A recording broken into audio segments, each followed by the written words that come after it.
साथियों, इलेक्शन संबंधी ड्यूटी के इस वीडियो में आज हम आपसे बात साझा करेंगे कि हम ईवीएम मशीन का रख रखाव कैसे करें और उनका संचालन कैसे करें।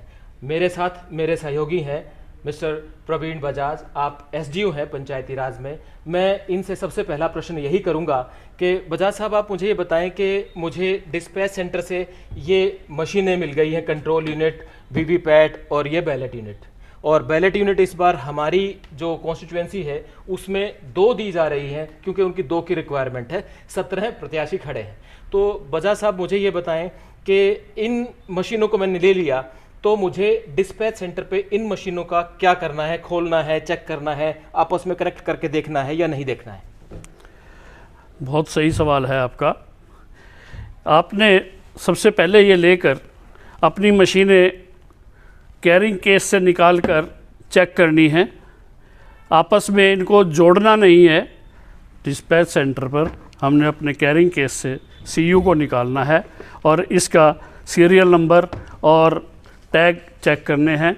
ये आपके ही बूथ के होने चाहिए। ये आपने चेक करके उसके बाद इसको पीछे दिए स्विच से ऑन करके आपने इस पे दी हुई जानकारी भी चेक करनी है जो ये डिस्प्ले होती है। इस पे serial number, date, time, battery की परसेंटेज, कैंडिडेट कितने हैं वो सब लिखा होता है।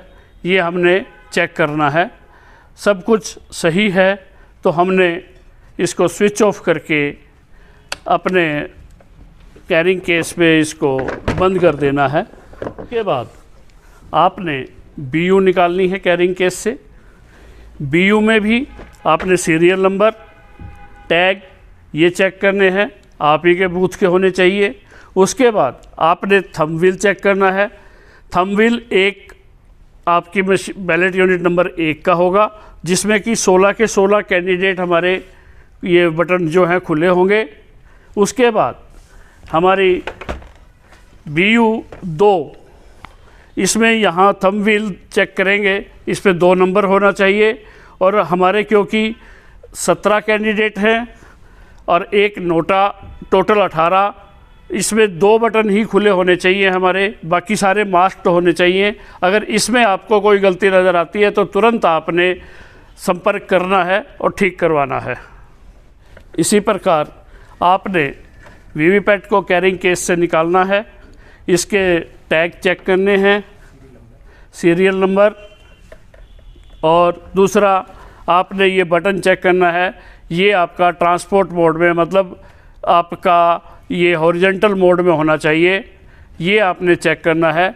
और इसके अलावा आपने इसको आपस में कनेक्ट नहीं करना है। आप ध्यान रखें, आपने डिस्पैच सेंटर से बूथ की तरफ जाते हुए अपने निजी वाहन का प्रयोग नहीं करना है।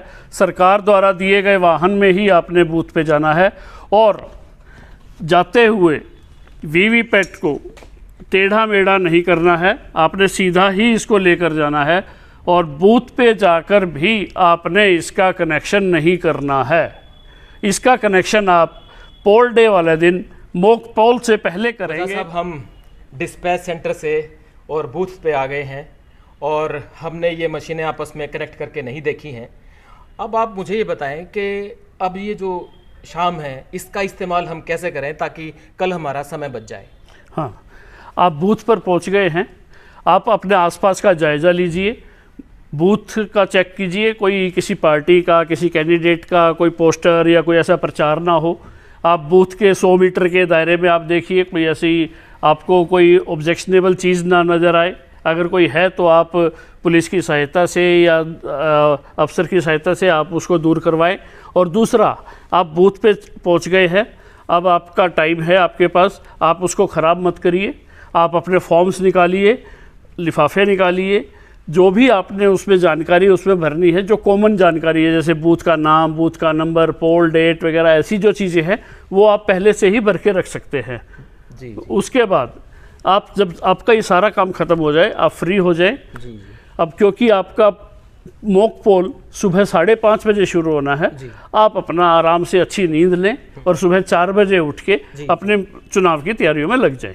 जी, ये आप कर सकते हैं। बजाज साहब, आज 25 तारीख है और सुबह के 4 बजे हैं।